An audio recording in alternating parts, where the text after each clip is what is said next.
Good day, everyone. This is Alvin again from the Philippines, and today we are closing our best second runner-up of the decade with the best second runner-up of the decade for Miss Universe from 2010 to 2019, which means these are the ladies that finished second runner-up.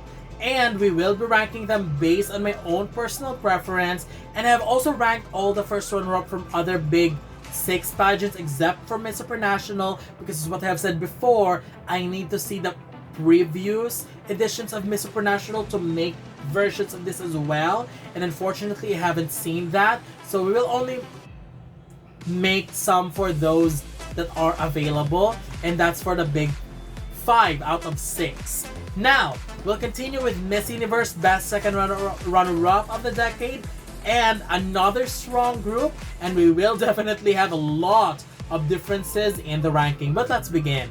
Starting with number 10, 2010, Australia's Jesinta Campbell. I can't believe myself that I'm placing Jesinta at number 10 because I actually loved her. Loved her performance, but I think based and in comparison to other ladies that also finished second runner-up, I think others are a bit stronger, but the differences are just very, very, very small. Because what I've said, I really love Jesinta Campbell. She may not be a huge favorite of mine when it comes to swimsuit and evening gown, but I fell in love with her on that final question, which is why I think she deserved her second runner-up finish. Number 9, 2011, Brazil's Priscilla Machado. Another surprise because Priscilla is one of my favorite Miss Brazil of the decade, and here she is, finishing at number 9 against other second runner-up. Again, Brazil, the main reason why I love her because of that amazing answer in the top 5. Very, very beautiful. And I really love her confidence, and I have read one comment before that they feel like Priscilla is a bit overconfident, and I don't see it that way, but I respect that point of view because we have different ways of reading the vibe of other candidates, but I don't see it that way. I mean, I don't see it like that for Priscilla because as what I've said, I believe her confidence is just okay and just the right amount of confidence, and I just loved her. Great answering the final question, and I'm not a huge fan of the gown, but she carried it beautifully. Number 8, 2016, Colombia's Andrea Tovar. Another surprising lady that ranked a bit lower, I believe, but I just couldn't find any spot above this placement. So I'm placing her at number 8, but I'm still okay with her. I loved her, and I have been very vocal as well. I am not a huge fan of the gown that she wore, but one thing that I noticed about Andrea Tovar compared to other Miss Colombia that competed in Miss Universe is that you can really feel in Colombia that she is very serious in competing, and that's something that's really a vibe that I'm not a huge fan of, because unlike other candidates, like for example Laura Gonzalez in 2017, she seems like she's having fun in the pageant. But for Andrea Tovar, she seems taking the pageant very, very seriously. I mean, that's good, but I don't feel the element of fun in her performance, unlike the vibe of Laura Gonzalez, Ariadna Gutierrez, where it's competitive, but at the same time, fun to watch. And I don't get that with Andrea Tovar. I know it's just me, but that's the reason why I'm not really connecting with her that much. Number 7, 2013, Ecuador's Constanza Baez. Another surprise to me last 2013, and I know many have predicted that Ecuador will place, but I did not, because one factor is the sash factor, another one is there are a lot of ladies whom I think did better, but then again, during the competition, I saw the reason why she placed. Great figure, great body, great performance, and loved her. Wow, we have the same color for the gown. Mint green. I love the color of gown and the way it was designed and was styled beautiful. I love the compliment. I love the combination of her and the gown, because for Constanza Baez, she seems like a very strong woman, and her gown is very feminine, very soft, and I love the combination of both, which is why I was not surprised that she went all the way to the top 5, finishing second runner-up. Number 6, 2017, Jamaica's Divina Bennett, another candidate that I really love, but I just have much love for ladies that place above her in this rank. If you have watched my review of her before, I knew that Davina will place, but many of us were shocked, including myself, that she will place as high as second runner-up, because I thought that she will be out right away after the first round, but on the finale, she delivered a super solid and strong performance. And that swimsuit performance may not be the strongest, but I was okay with that.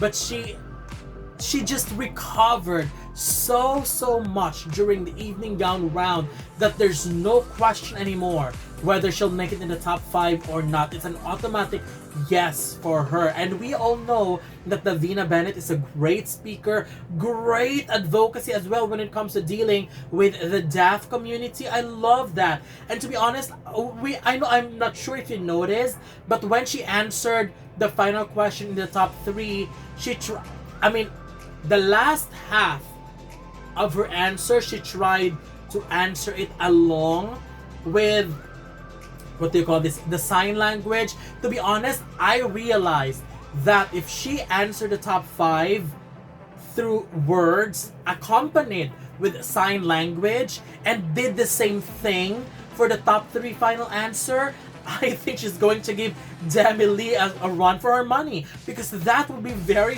effective. And watching her do that at the last half of her answer made me think, my goodness, you should have done that earlier and in the entire answer. But nevertheless, I'm still happy because that is a great placement. 2017 gave us one of the strongest top 3 in history, and that includes the Jamaica's Divina Bennett. Number 5, Venezuela's Irene Esser. No question, Irene is everybody's favorite. Many loved her. Great personality, beautiful woman who, her national costume is made of chocolate. That is just amazing. Everybody loved it. And her performance, this is why we love Irene Esser, because she performed like she's been doing it forever, and she's performing like she's loving the stage and the way she walks and everything. We are being engaged and we are being attracted to her positive and fun energy, and that is so good. And I'm just sad that many are criticizing her because of her top 5 final question and making fun of that answer. I admit I don't understand much of what she said, but if she did try to speak in English, but if she tried to speak in Spanish, and if it was translated strongly, I do believe that she could have won 2012. If she only answered in her language with an assistance of an interpreter, she could be in the running for victory. She could place higher than second runner-up. So I'm just sad because although we didn't understand most of the words that she said, but it was really a struggle because she is not a fluent English speaker. But then again, I am positive that she could have won that year if she answered in Spanish and if it was translated strongly. Number 4, 2019, Mexico's Sofia Aragon. Many of us love Mexico as well. She just competed last year. Who could ignore that super beautiful, classic, divine, angelic, calm, innocent, gorgeous, stunning, goddess-like face.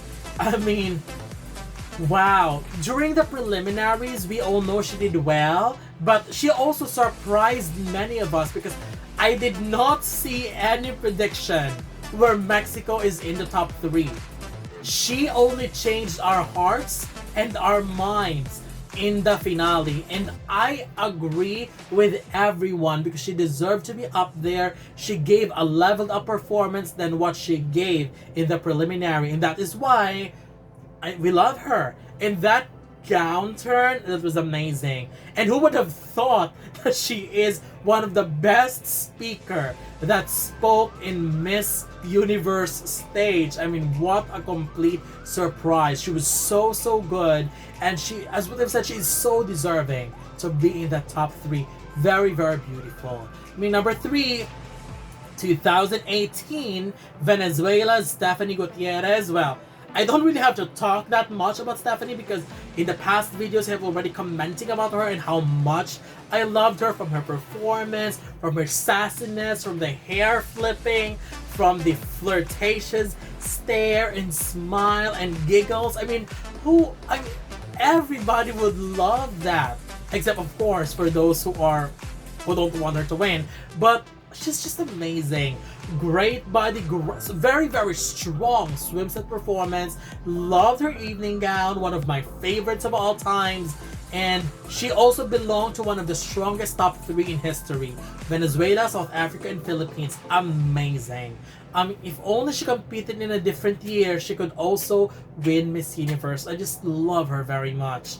Number 2, 2014, Ukraine's Diana Harkusha. I mean, Diana is an iconic symbol of Miss Universe. She gave one of the most memorable, iconic, and one of the best evening gown performance in the history of the pageant. The way she played with her gown, the way she carried her beautiful face with that gorgeous stare. I mean, beautiful. I mean, I just love her so much, and she could be a great alternative.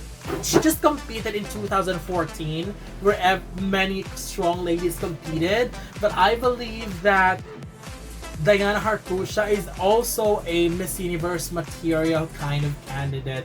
She was that strong. I mean, I can still remember her performances and still amazed watching her compete that year. I mean, the confidence, the vibe, and everything, the energy that she gives is just something that will make you root for her and applaud. I mean, something that will make you clap for her. I mean, she's just that good. And the best second runner-up of the decade for Miss Universe, in my opinion, is 2015 USA's Olivia Jordan. And I have not seen anyone hating Olivia Jordan, so I believe this would be a great choice for number 1. And she's also my personal favorite. If only I could give USA another crown, I would definitely give it to Olivia Jordan. She's just a great Miss Universe material. Great energy. Loved every clip of interviews during the Miss Universe 2015 of hers. Every clip where she is in and where she is speaking, you'll just be amazed by the sincerity of this woman, by her beautiful smile and giggle. I mean, she truly proves that being Miss Universe doesn't mean you have to be perfect at everything. And that's one thing that I really loved about her, which is quite ironic because when she came out during the performances, all I sense and all I see is perfection, especially on that evening gown. I mean, wow. I could still remember her walking out in that white gown with her cape. That is such a goddess vibe on Miss Universe stage. I really love that. And also she gave a strong answer, and I still remember her face. This is how I interpret it. And when she was called as the second runner-up, I know she looked a little bit disappointed. I would be too, because I really think she is a strong contender. To be honest, it would be great to see her and Pia in the final 2. But of course, we cannot undermine Colombia's performance because she also gave a solid, strong performance. So that's it. These are my top 10 ranking for the best second runner-up of the decade from Miss Universe from 2010 to 2019. So what do you think? Don't forget to leave your comments below. Don't forget to give a thumbs up and share the video as well. And most importantly, don't forget to subscribe because you'll be seeing more of these videos in the future. For now, thank you very much and have a wonderful day from the Philippines.